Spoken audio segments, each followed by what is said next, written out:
Breaking news చూస్తున్న SC వర్గీకరణకు supreme court అనుకూలంగా ఇచ్చిన తీర్పును వ్యతిరేకిస్తూ పలు సంఘాలు భారత్ బంద్ కు పిలుపునిచ్చాయి. దీంతో ఆర్టీసీ బస్సులు నిలిచిపోయాయి. భారత్ బంద్ కు మద్దతుగా రాష్ట్రంలో ఆందోళనలు మొదలయ్యాయి. రాష్ట్ర వ్యాప్తంగా ఆర్టీసీ బస్టాండ్ల వద్ద మాల మహానాడు ఎస్సీ వర్గీకరణ వ్యతిరేక పోరాట సమితి నేతలు ఆందోళనలు చేపట్టారు. ఆర్టీసీ బస్సులు బయటికి రాకుండా డిపోల ఎదుట బైఠాయించారు. ఇక ఎస్సీ వర్గీకరణను కేంద్ర రాష్ట్ర ప్రభుత్వాలు విరమించుకోవాలని దళిత నేతలు డిమాండ్ చేస్తున్నారు.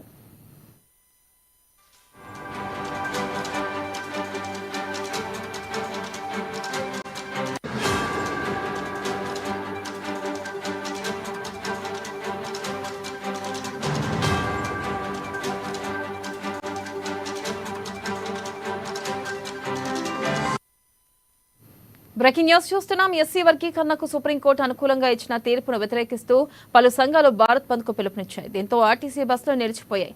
భారత్ బంద్ కు మద్దతుగా రాష్ట్రంలో ఆందోళనలు మొదలయ్యాయి. రాష్ట్ర వ్యాప్తంగా ఆర్టీసీ బస్టాండ్ల వద్ద మాల మహానాడు ఎస్సీ వర్గీకరణ వ్యతిరేక పోరాట సమితి నేతలు ఆందోళనలు చేపట్టారు. ఆర్టీసీ బస్సులు బయటకు రాకుండా డిపోల ఎదుట బైఠాయించారు. ఇక ఎస్సీ వర్గీకరణను కేంద్ర రాష్ట్ర ప్రభుత్వాలు విరమించుకోవాలని దళిత నేతలు డిమాండ్ చేస్తున్నారు.